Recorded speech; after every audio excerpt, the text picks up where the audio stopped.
Hi, everyone. This is Dr. Cheryl Selman, and welcome to The Love Code. It's great having you join me today. You know, this is such a great show for me because I really get to be inspired, uplifted all the time when I have these conversations with amazing people. And that really is the purpose of The Love Code. It's to keep you inspired and uplifted. It's to open you to the healing possibility, to connect you to your soul, to just allow you to understand the spiritual dimension of your life. Because really, in the end, what else is there? And that's why the Love Code really has a very special purpose in the world. So thank you for joining me. I always like to welcome everyone who may be listening for the very first time. It's great having you here with me. If you would like to get the archived versions of my show, you can just either go to my website, which is drcherylselman.com, or you can like me over on my Facebook page, which is What Women Must Know. And that's because What Women Must Know is the name of the other show I do here on Progressive Radio Network, and that's every Thursday at 4 p.m. Eastern Time.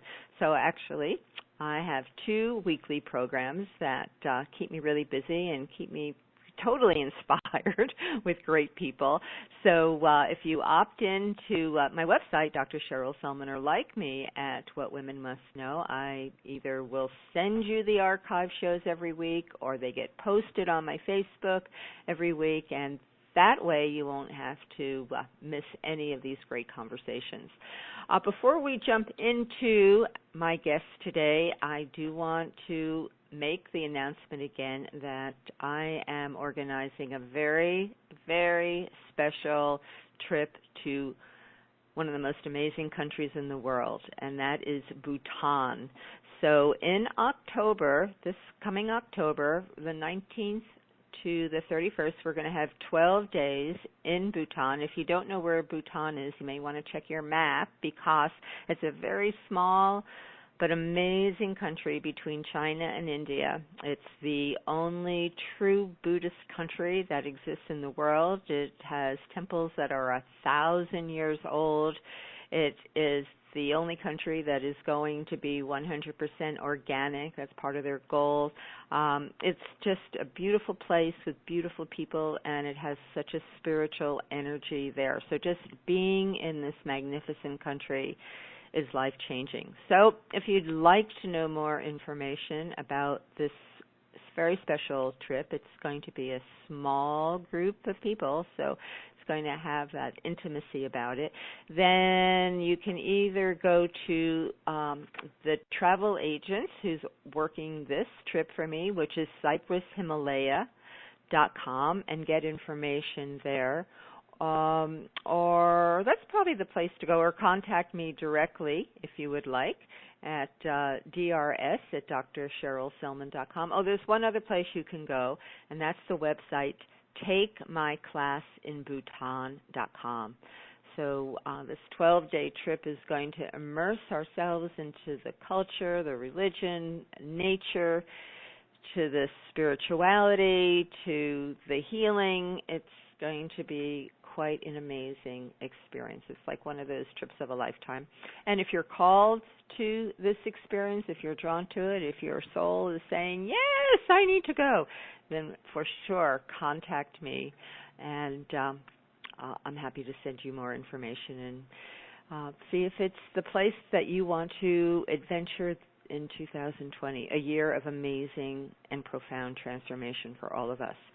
So okay, I want to jump right in, and we're going to be exploring a Soulbbatical, finding your best self in life with Shelley Paxton. So a little bit about Shelley. She is an author, speaker, and transformational coach. She spent 26 years as a highly regarded marketing and advertising executive, stewarding some of the world's most iconic brands, including Harley Davidson, Visa, McDonald, and AOL. And in 2016, she left the corporate world to become Chief Soul Officer of her life and ultimately her own company. She launched Soulbbatical with the mission to liberate the souls of leaders and organizations by inspiring them to realize their greatest purpose, possibility, and impact. As a certified professional coach, she works with executives at Fortune 100 companies and with fellow rebel soul individuals and entrepreneurs. Shelley has also trained with some of the top leaders in the world, including Brené Brown, researcher and 5-time New York Times bestselling author. And her book is Soulbbatical, A Corporate Rebel's Guide to Finding Your Best Life. So, having said that, it's my great pleasure to welcome Shelley to the show today. So, hello and welcome, Shelley. Thank you for having me. I'm excited. And P.S., I'm completely sold in on this trip to Bhutan. Okay, I think there's a spot for you, Shelley. Sounds amazing. Yes, sounds incredible. You know, it is amazing, and I know, having read your book, you're such an adventurer, and so am I, because I spend a lot of time traveling. In fact, I am off in the beginning of February with a group that I take every year to Costa Rica to work with shaman, and we journey with plant medicines there and have an amazing transformational time. And then I've just gotten this call to go to Bhutan. I know people who've been there. They say it's the most extraordinary place in the world on so many levels, and I felt it's time. So yes. yeah, so you know, and I know from reading your book how profound it is when you step into the unknown, because only when you step into the unknown do possibilities appear to know yourself, to experience the deeper truth of the world and one's being. But you know, you can't do it in the safe, known routines, right? So I love being adventure out into the unknown, as you do, and so that's what I'm doing this year. So I've organized a couple of amazing journeys, you know. So we are anyway, kindred souls. Yeah, I think so. I think that's so true. And your story is so fascinating, Shelley. So I'd like to start off our conversation by having you share a little bit about you and your journey, because obviously you started in a very traditional corporate world, and something happened to you along the way that has totally transformed you and your purpose in life. But, you know, it's like needing to go through that you know, I would call it a dark night of the soul at some point. So yeah, let's share a little bit about you and your journey that got you to this point in time. Yeah, well, I won't take us too far back in history, but you know, suffice it to say that I had what looked like on the outside all of the trappings of success. You know, if you have sort of the checkbox, the checklist of what does traditional success look like, I would have ticked every single one of those boxes. I mean, the brands that you just read off, I've lived all around the world. My career and my own wanderlust have taken me to, I think I'm probably at 65 plus countries around the world. I've lived in Istanbul and Shanghai and New York City, and some of the most fabulous cities and countries in the world. And I've had this incredibly privileged and fortunate experience in my life. And yet, 25 years in, I had this real gnawing inside. And I didn't understand it, because for all the reasons I just spoke about, you know, I kept thinking like, well, wait a second. On paper, I'm the chief marketing officer of Harley Davidson. Especially as a marketer, this is like the pinnacle of success. You work for one of the most, you're basically stewarding one of the most iconic brands on the planet. And, you know, the brand that people tattoo on their bodies, how could it possibly get better than this?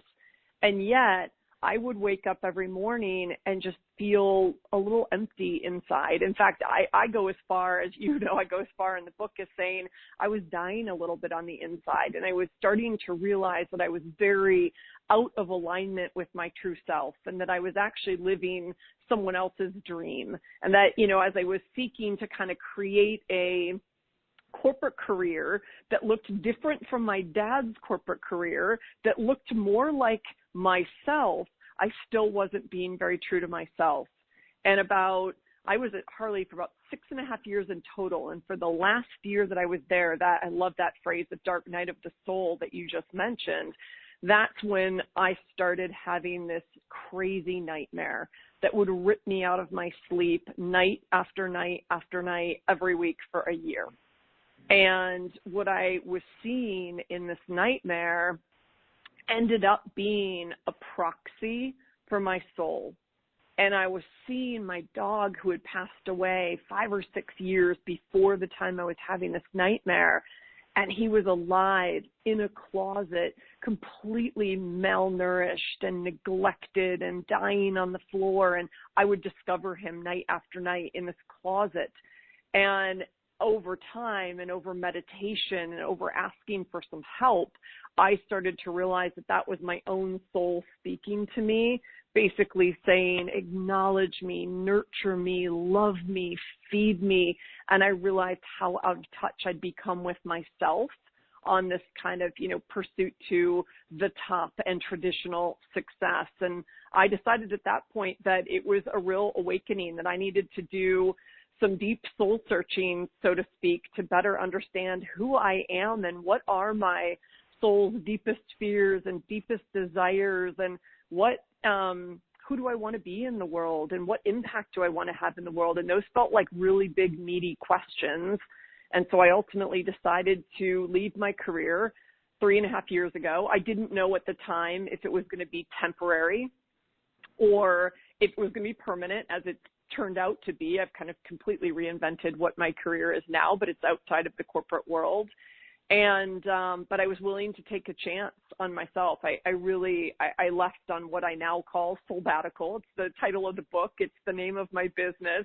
But I'll be honest with you, at that moment when I was having the nightmare and I was really wrestling with this decision, do I leave when I'm at the, peak of my career in a job people would kill for? And frankly, with a lot of people, including my own family, looking at me like I had lost my mind. Do I take that chance? And so I think in a moment of desperation and maybe a moment of creative marketing, because that's so much of my past in my world, I christened myself Chief Soul Officer. And I decided I was going off on my Soulbbatical for a year, and I was just going to stay open to the possibility and really do a fair amount of inner work as I traveled. How's that for a description? Yeah, what a leap into the unknown.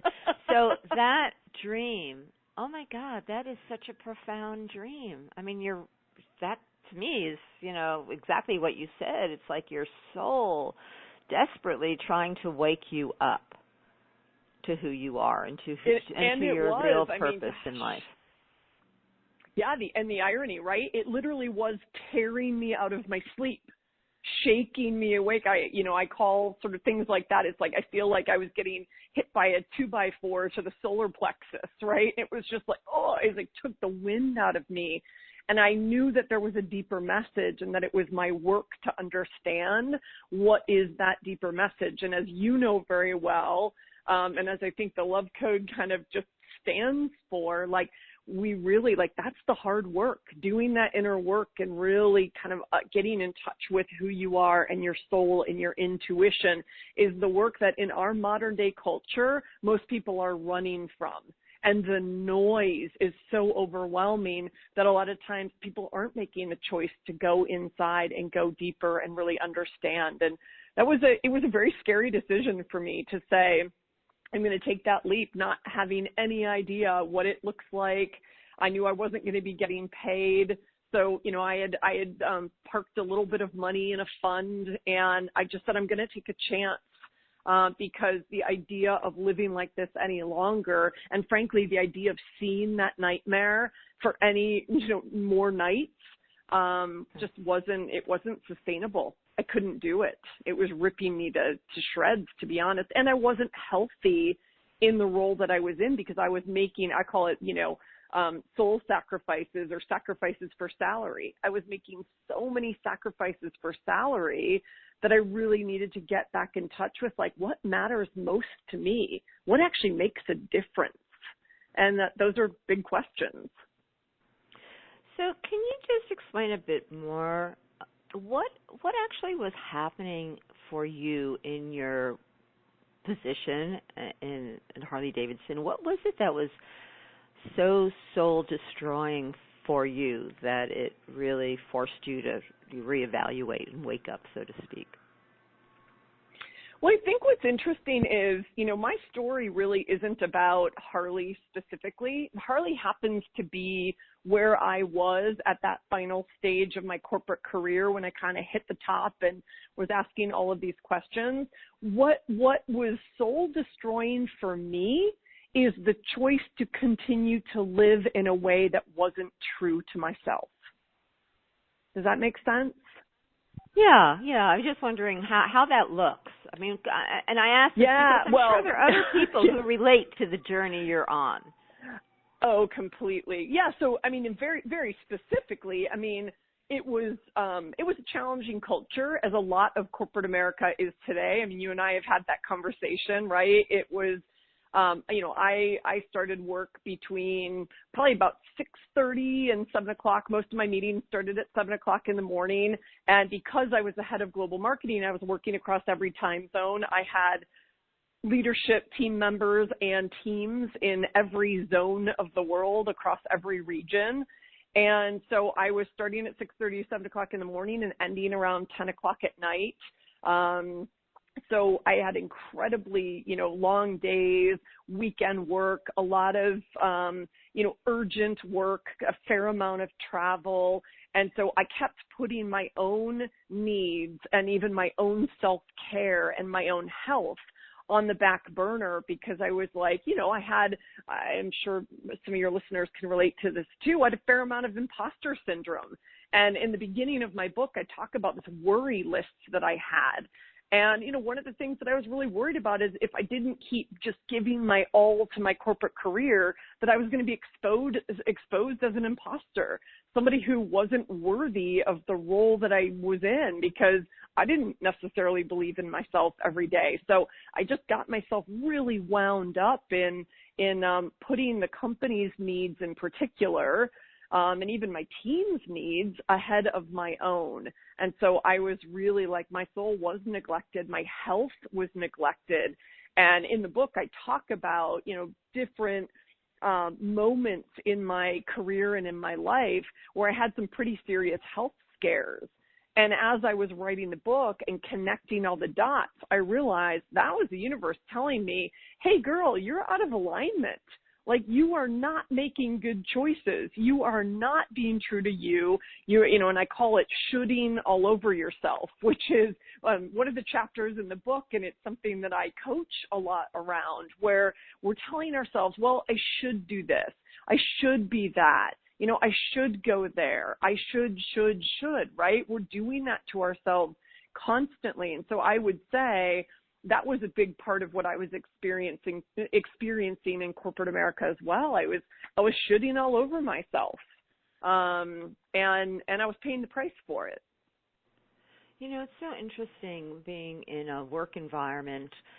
Yeah, I have been a psychotherapist in one of my earlier incarnations in this lifetime, and what has always fascinated me is how we carry our wounds into really every environment we're in, whether it's in our relationships or in our work environment. So we generally wind up recreating our family wounds, or the unresolved issues or the traumas that we've had early in life, most often with our family, into the work environment. So trying to prove yourself, because innately there's this wound that you don't feel okay, and then the stress that comes from carrying those unresolved wounds, and which, because when you just put yourself back in a similar theme, it stimulates all of that hurt, and then what we do to cover it up, right? In many ways that we do that. Absolutely. Do you relate to that? Does that make any sense to you?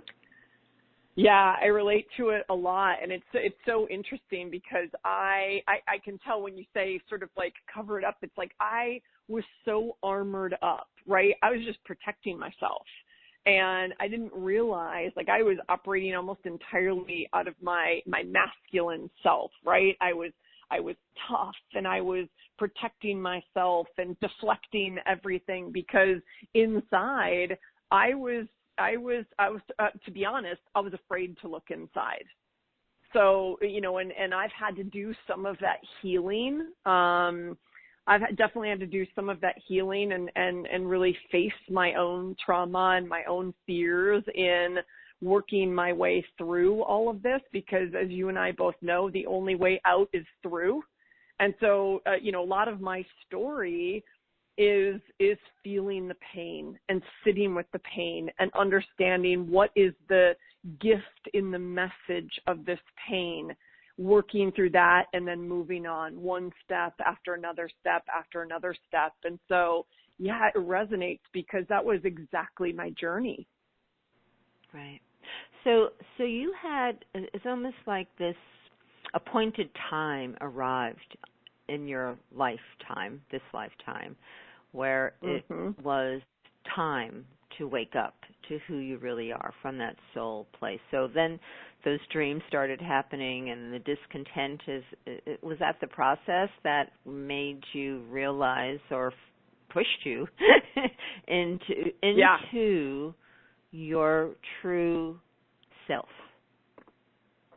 It did. It's what I would say. It's what absolutely pushed me into the beginning of that journey.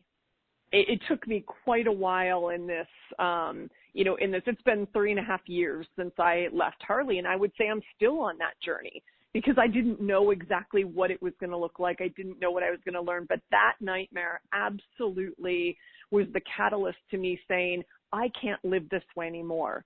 And, if not now, then when? Like, when am I going to get serious about being true to myself? And when am I going to understand what it means to be successful? It's one of the concepts I talk about in the book, this idea of, so many of us in the corporate world feeling success empty. And this idea of successful means what does success look like with fulfillment and joy.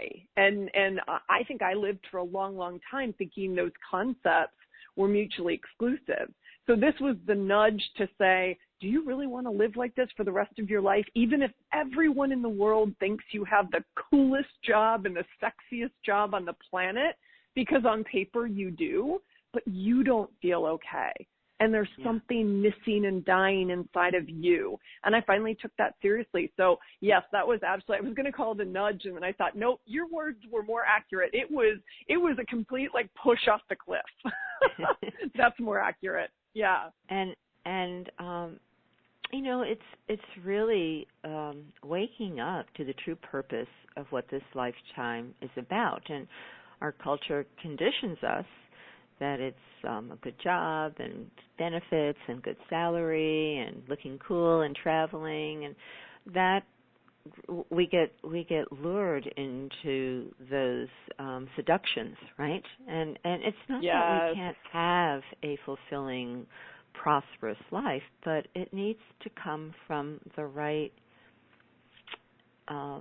connection within us, I guess you would say. Yeah, I believe that 100%. And I think what's important for all of us to recognize, and anyone listening to this, is that's going to look very different for each and every one of us. And I think this traditional script and this traditional model of what success looks like and what are those things on the checklist would have us believe that it's cookie cutter, that we all want the same things, that we are all here on this earth in this lifetime for the same reasons. And that couldn't be further from the truth. So I think it's getting really honest with ourselves about what does fulfillment mean to me? What is my purpose, in this lifetime? What impact do I want to have? And, those are big, scary questions, as we've talked about. Yeah, once you make the leap, it's like a blinding flash of the obvious, right? Because so much opens up. Yes. Right. I mean, I remembered how terrified I was when I was leaving my relationship, right? So I was getting divorced, and I was I was like, oh my God, I'm going to face this world on my own, and what do I do? And it's like standing on the edge of a cliff. And I remember how terrified I was. Like I had lost myself through this process, and here I am about to, venture out into the world on my own. And I had such anxiety attacks about this. And once I did take that step and I did jump off the cliff, a world of so many fantastic opportunities and possibilities opened up to me that I could not have imagined beforehand. Oh, such truth. And you've just described my journey as well. And I think it is that, leap of faith always sounds so cliche. I think it is overused. But there's truth in that. And the metaphor that I use in the book is I talk about, like, if I was just willing, like a trapeze artist, to be suspended for a brief moment in time in midair between, releasing my grip on one of the rungs as the next swing is like coming into view, but I can't quite grasp it. That's where the magic happens. Yes. And you can't grasp that. You can't grasp that other swing until you let go. Exactly. And that is exactly, and it is only at that moment where you're literally suspended in midair that the doors start to open and the magic happens, and so many things, like you said, are revealed that we couldn't possibly see in the moment before when our hand was still clinging to that other swing. Yeah. And there's so much truth in that, and yet it is hard. And I think I coach a lot of my clients around having that belief in self, because that's so, I think it's belief in source, whatever your beliefs are, belief in the universe, belief in God, belief in whatever your belief is, and belief in self, which I think is almost the more difficult one for so many people to say, I believe in me, and I'm going to take a chance on me. It feels edgy, and it also feels, to some people, it feels very selfish. And my view of that is that that's not selfish at all. When you believe in yourself, you start to get in touch with your higher self, your greatest self, and you can share more of your gifts with the world.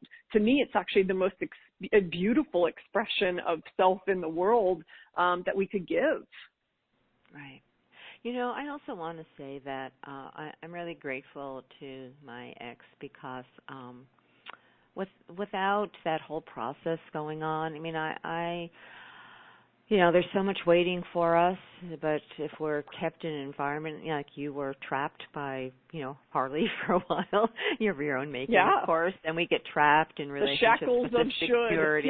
Yes, and I'm so grateful to have been forced out of the nest, so to speak. And by the way, my relationship with my ex is like the best it's ever been, and he's in my life and my best friend and mentor and guide. And it's that I haven't lost that relationship. It actually has, transformed into something even better, which I didn't know if that would ever be possible. Right? You don't know. You take a risk. Yeah, but you got it. But you can't stay where you are because you just shrivel up. There's too much pain staying where you are.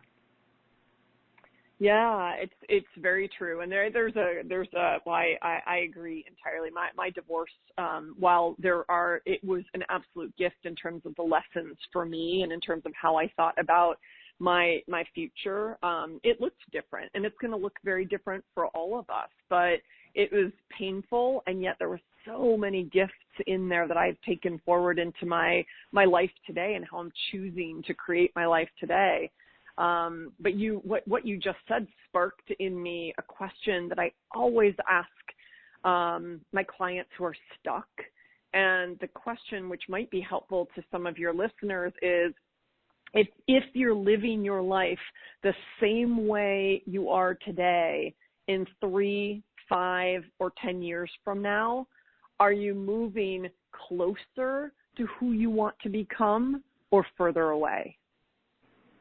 Yeah. Yes. And good that question. one gets good me every time. I know. Mm-hmm. Whew. It's a really powerful one. And I remember the first time somebody asked me that, and now I use it in my work a lot. I put it in the book as well.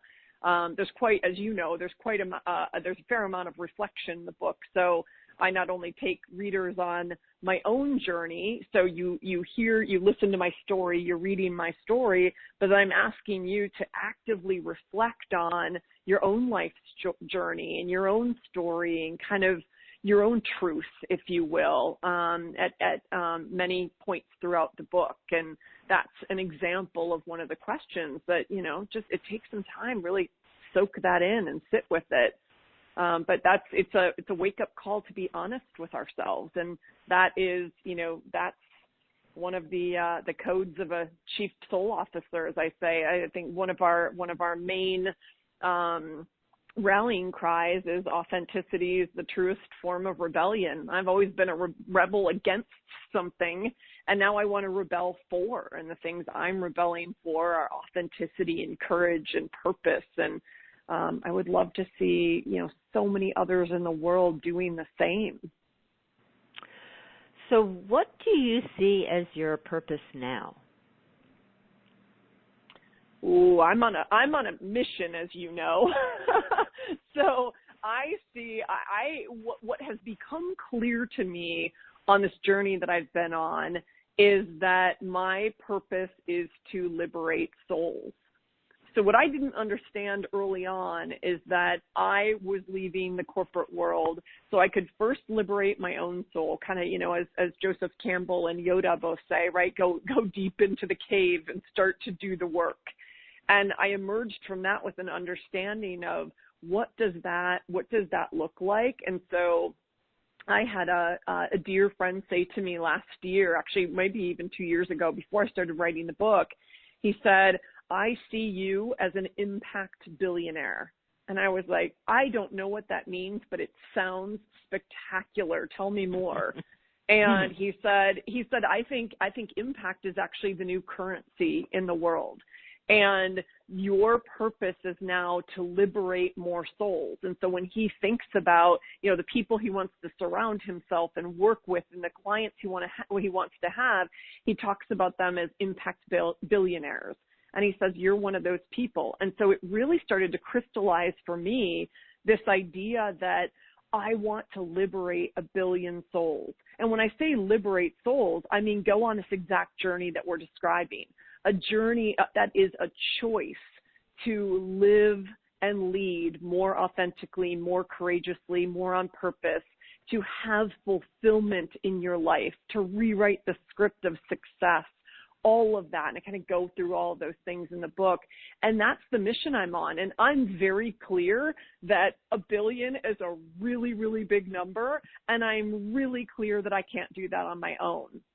And so that's why I wrote this book with an eye toward wanting help, wanting to start a movement. And so the book is only the beginning in my mind. Like I've been doing the inner work and setting up my business and kind of starting to plant the seeds for growth over these past 3.5 years. And the book now is that calling card. It is that rallying cry. It is the beginning of that movement to say, let's liberate our souls and change ourselves and the world that we live in. And so I really see that as my purpose in this lifetime. I like to call it a living legacy. So, people talk a lot about legacy, but I don't think they talk as much about living a legacy, which means every day that's, part of my soul's compass that's guiding what I choose to do and who and how I show up in this world. Oh, I love that. It's a great term. Living your legacy, which is true. It's like we go through life and it's all the ripples, as if we were, gliding on a lake, and all the ripples that that happen behind us, some of which we will never know, the impacts we make. Right. So are you working with the corporate world now, or people from the corporate world that are dealing with their own, kind of awakening process, which often starts as great dissatisfaction. Right, exactly. It often looks very similar to mine, which is why, it makes sense that I'm kind of a conduit to this work because I speak both languages.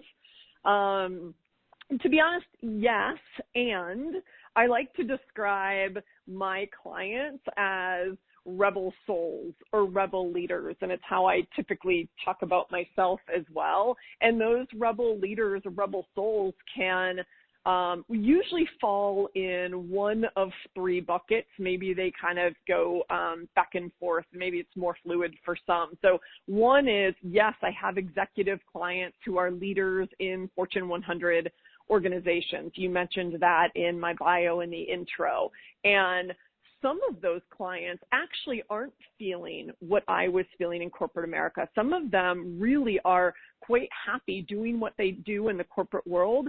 They're asking more questions about how they can do it more authentically, more courageously, how they can make sure their work is more aligned with their purpose, how they can help to change the cultures within their organization to, feed their soul and really be more human-centric. So that's one example of some clients I have who they really aren't looking to make the radical transition that I made. And that's fine because I love the idea of working with, rebel leaders on the inside who want to create that kind of change. And then the second bucket of rebel leaders are rebel leaders who either were in corporate America or were never in corporate America but now run their own companies. So they're entrepreneurs and they are out in the world to make a difference and make an impact, and they want my help in kind of just exponentially growing that impact and in getting more clear on who they are and how they can do that and achieving their greatest possibility. And then the third bucket is people who are, rebel souls who are in transition. So they might have already made the decision to either they've got one foot out of corporate America because they know they're ready to go, or they're already in transition and they want my help and my coaching in creating, the life they want to live and in doing the deep inner work. I mean, I did a lot of this work on my own. I had a coach when I was at Harley, but when I left and went on Soulbbatical, I kind of took a treasure trove of personal development, self-help books with me, and I just did all of the exercises and all of the deep work. And so, before I became certified as a professional coach, and now I help people through that process, and I really guide them, and I can help hold their hand while doing, some of that scary work and even unraveling the identity, right? Because for me, a big part of my work was how much my identity was caught up in me having these big jobs and these big brands and these big titles. And I didn't realize how much my sense of self was tied up in that. And so I help people do that work too. So that's a summary of, my work is all over the place. But if we think about that first bucket, the rebel leaders who are still in corporate America and who want to stay in corporate America, at least for the foreseeable future, the really interesting evolution of my work there, I think, is going to be around the soul of business. And that it gets me really excited, this idea that I can help a courageous, leadership team and organization who really wants to do the deep work of, what is the soul of this organization? What does that look like? How do we create a culture that serves its people instead of people serving a culture, which is the way it so often is today? So that's a deeper layer of my work that I haven't really gotten into. I think the doors are just starting to open for that. And, it may even be my next book. I'm not sure, but I'm really locked in on this concept, and just so I know something will come of it. Well, that really fascinates me because I actually have never been in the corporate world, and we have an image, I would say, generalizing, that, the corporate world is very soulless, right? So it's just based on most of those values of accumulation, greed, profit, and at all cost. And there are a lot of corporations that prove that to be true. But What is, I'm curious to know, Shelley, do you have examples or have you personally experienced a corporation or enough people in a corporation that can alter the culture to make it more soul aligned? Have you seen that, or is that just what your goal is to create that? Yeah, I would say mostly the latter. I think it's a big part of my goal to create this. What I have seen, and I mention a handful of examples in the book, are different baby steps in the right direction at a few different companies. So one of the examples that I give, and to be honest, I really think this all starts at the top, right? It's all well and good that, people in, the lower ranks or middle management are feeling this way and starting to, approach their own Soulbbatical and make really different decisions in their life. But, the change starts at the top in the company, especially when it comes to cultural change. So, for example, leaders like Mark Benioff, who's the CEO of Salesforce.com, they're a big force in the world, and he himself is a practitioner of mindfulness. And he's done meditation for many, many years and regularly meets with some monks from France, and he had them consult on how to bring more mindfulness into the Salesforce organization. He created meditation rooms in their headquarters out in San Francisco. They have a curriculum around what mindful meetings look like. They create space for each other that are device free. So I believe that is just scratching the tip of the iceberg. I don't believe by any means that gets to the soul of changing a culture, but I do believe it's like one step towards shifting a culture, and at least creating that level of awareness. Mind Valley University has their own version of it. Mind Valley is really trying to radically shift how we think about education and, what people really need to learn in the world. And I'm a big believer, a big follower of their work. And I've done many, many, many master classes on Mind Valley. And Vishen Lakhiani, who's the founder of Mind Valley, he, at his headquarters, he has said, basically it's like the principles. He doesn't use these words because he doesn't know about Soulbbatical yet, but he talks about how do we create wellness for our employees and how do we support the kind of soulful choices. And so one example that I absolutely love that I talk about in the book is what he calls morning autonomy.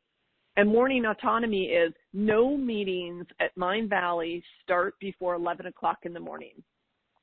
And the reason behind that is everybody has the morning before 11 free to do whatever they want to do. It's to have the family time. It's to work on a passion project. It's to, meditate and journal. It's to go to the gym, whatever you want and need that time for. And I just think there's such a beautiful intent in that. Like, imagine if we had, I was actually reflecting back to my time at Harley and thinking, God, what if my Harley days didn't start until 11 o'clock in the morning and I had that time to care for myself and maybe even run some errands and maybe even get to the dry cleaner while it was still open, simple things like that, or not try to squeeze my spin class in at 5:15 in the morning. And I think there are beautiful examples right now, but I don't believe that any one company is doing this on at scale, right? Or at the level that I can imagine it being in the future. Yeah. Well, that's encouraging to know that there is that possibility. I mean, I truly hope you and the people you align with can go in there and be those change facilitators. It would be profound. It'd be profound on so many levels, I think, so. Yeah, I do too. And I think it really takes, it takes the commitment of the people on the inside, right? I mean, there are companies right now who they're quite fine with, I don't know, for example, if this would be something that Harley leadership would be interested in doing. I would absolutely love to go back and work with the CEO and his leadership team. It's the same CEO who was there when I left. I would love to work with him and say, how do we create, or even recreate or get back in touch with the soul of Harley Davidson? And what does that look like from a cultural standpoint where we're really taking care of our people? And that it gives me goosebumps to think about, honestly, but it requires that the leadership within these companies say, yeah, you know what, we believe in that and we want to do this differently. And, there are even some examples of consulting companies like Ernst & Young down in Australia they just implemented 12 weeks of what they call life leave for all employees. And so basically that's like, a mini Soulbbatical. And by the way, Soulbbatical doesn't have to mean you leave your job. I mean, I should have said this in the beginning, that Soulbbatical in my mind is a way of being, right? It doesn't mean you have to leave your job. It's meaning that you're finding yourself, you're creating the life you want to live. You're really getting in touch with and being true to you. But I love this idea that, wow, give some people time and space to do that and to really get in touch with their passions, their family, like do more of the things that they love to do. So imagine 12 weeks, it's 3 months of life leave a year that you can use for any purposes. That concept is, I think that's incredible. Like, what if Soulbbaticals became, something that more and more companies did and they paid for, right? And they said, no, you know what? We believe this much in our people and their health, and we want to make sure that everybody is rejuvenated and energized and bringing their absolute best, truest self to the work at hand. I think we'd live in a very different place. Oh, absolutely. Yeah, that's encouraging that, these ideas are slowly seeping in. So Shelley, what would be some of your words of wisdom to people listening from your journey and what you have learned and what you are passionate about these days to support people to create a life that's more fulfilling and meaningful and purposeful? Yeah, I would. Well, two of my favorite phrases, and phrases kind of even undermines them, but they came from two of my most profound teachers. One is from Brené Brown, who taught me you can't be brave and certain at the same time. Mm-hmm. And that just I literally have that. It's like I should tattoo it on my forearm, because I tell myself that every single day, because as I'm building my business, as I'm writing my book, as I'm putting it out into the world, as I'm thinking about book number 2, all of that, I remind myself every day, you can't be brave and certain at the same time. And if you really want to make an impact, choose brave and choose what is true to you and choose what is really going to make a difference. And so that is advice I carry with me every single day, and influences. It's influenced my, the trail I've been blazing and will continue to be blazing. And the second one, which I think will really resonate with any of your listeners who are still in the corporate world or somehow connected to the corporate world, comes from a coach who I still work with to this day, named Rich Litvin, and he says you have to slow down in order to speed up. And I talk about that concept in the book as well, because one of my biggest lessons in my Soulbbatical journey was just slowing down. And I think we've got, like, our culture absolutely celebrates busyness, and it celebrates speed. And the reality is, to do the kind of work we're talking about and to have the impact that most of us want to have, we have to slow down and get in touch with ourselves, right? We have to do the inner work so that we're in conversation with our hearts and minds and understanding what's even going on there. So, Ryan Holiday, his latest book, Stillness is the Key, was one of my favorite reads of 2019. And I really believe like that, that slowing down, that stillness, that checking in with ourselves is so crucial to really starting to shift the culture and to just stop putting a badge of honor on this busyness. And believe me, when I say that, it doesn't come from a place of judgment. It comes from a place of understanding, because I was living where one of my favorite phrases was, I'm crazy busy. And I would just push everything away from me because I was stuck on that hamster wheel and in the cycle of on that cycle, the cycle of busy. And so that's what I would really encourage people to do as 2 steps. And then I would say the third thing I would say is read this book. If this conversation has been at all intriguing, if it's piqued your interest and you're like, oh yeah, I feel that, that twinge in my gut. Like I feel like my intuition is trying to tell me something. Stop and check in. And my book can help you. You'll read my story and you'll have moments to pause and reflect on some pretty profound questions. So, it's an interactive guide as much as it is, a manifesto and hopefully a start of a movement. Well, I'm sure you will start a great movement, Shelley, with all your passion and energy. And, I love what you quoted earlier from Brené Brown, who's so interesting. I actually never heard of her before except listening on NPR on last weekend.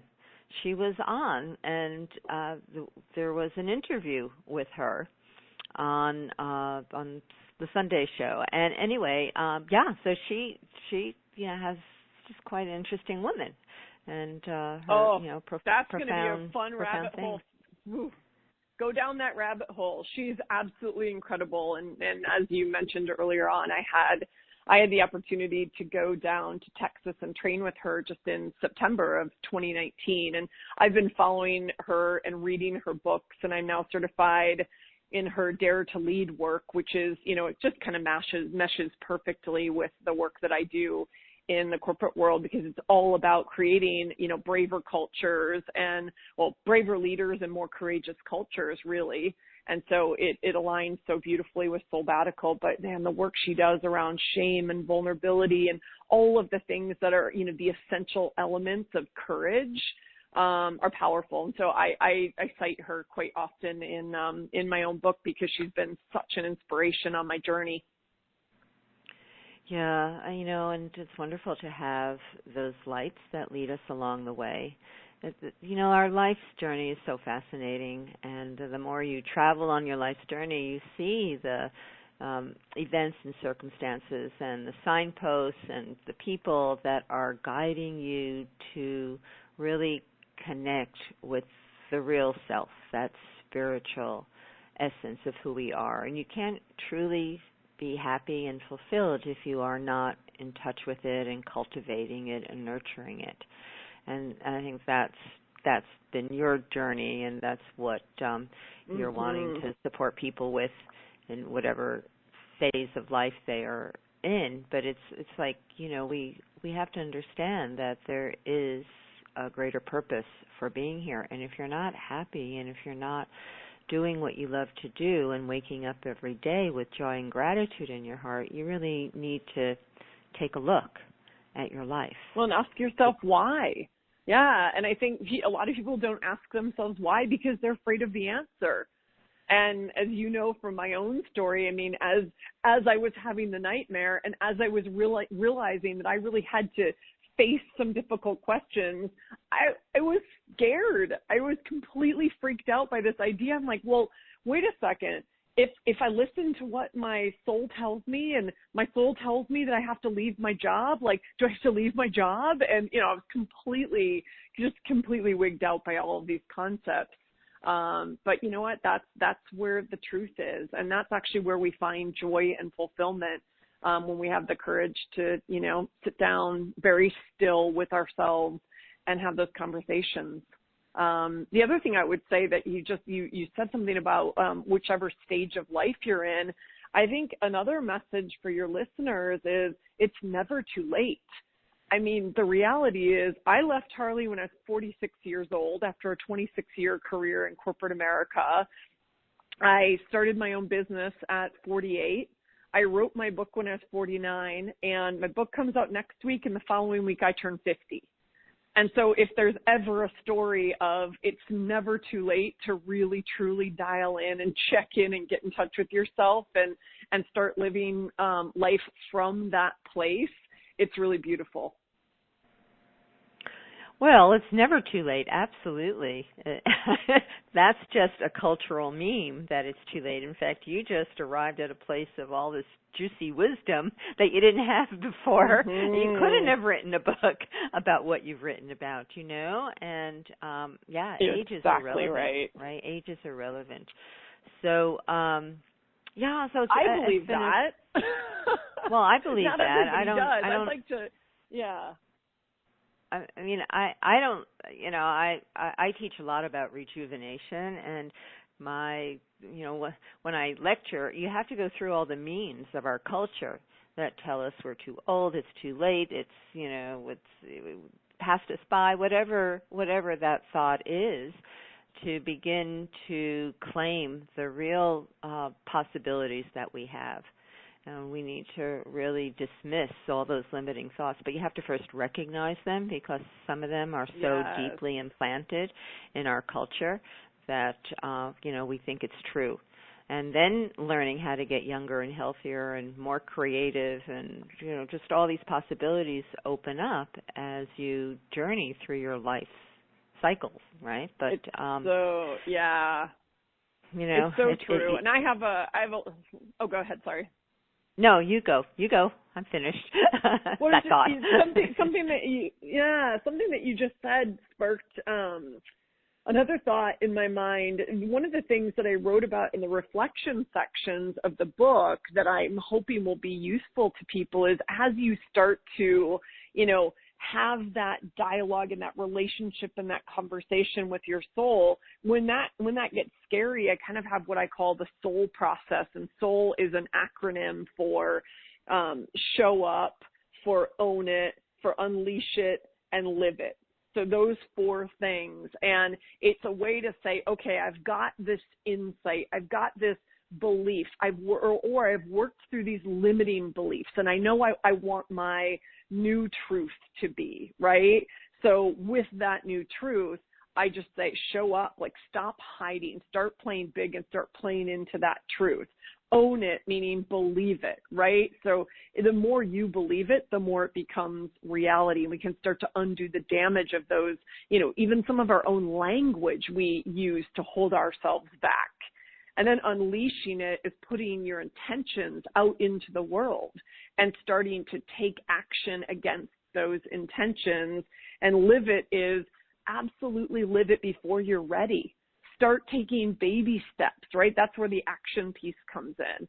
Take, little micro steps against what is that intention, what is that new belief, so that you're showing up in the world that way. And that's what starts to, open the next door or deliver the next swing, to go back to the trapeze artist metaphor. And that's where, that's again where the magic starts to happen. So that might be a fun little framework for people to play around with as well. And it's also a great way to bring this conversation to a close, which has been so wonderful. I love your energy, Shelley. You can feel all that passion and dynamism inside you and being unleashed out into the world. It is. Look out, world. So people need to go check out Soulbbatical, and I will tell you it's Soul with 2 B's for Batical, Soulbbatical.com.